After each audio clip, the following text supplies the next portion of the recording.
I recently realized that I haven't been listening to myself and I paid for it. So boom, let me tell you what I realized and how I realized it. So years ago, as I told y'all, I was diagnosed with bipolar and I started following the treatment plan as prescribed with therapy and medication.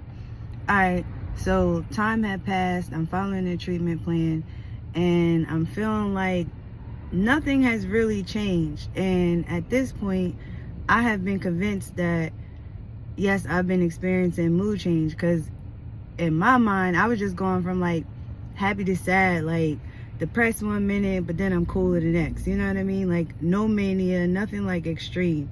But they were saying no, that qualifies as mood swings, right? So boom, I'm starting to feel like I'm on all these medication, because at one point I was on like 3 different medications and then I was in group therapy, and I'm on higher doses of a medication that grown men are on, like 300 pounds, and I'm just sitting there chilling, like no real effect, and this medication is taking people out, right?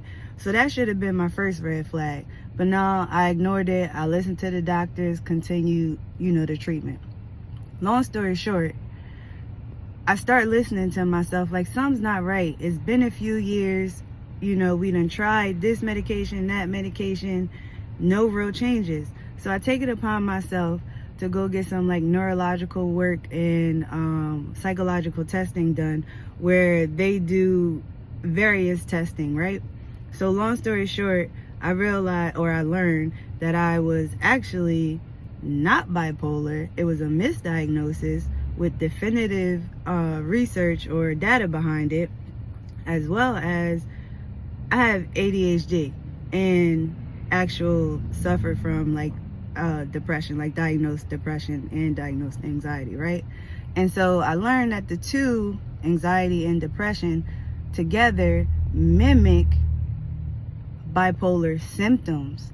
And I also learned that with women, ADHD is generally like the last thing they think to diagnose you with, because we are emotional. And so to doctors or professionals, who, whatever you want to call it, to them, oh, it has to be, something with our emotions, or it has to be a chemical imbalance of some sort, or, our hormones are throwing us off, and yeah, it's a mood disorder of some sort, right?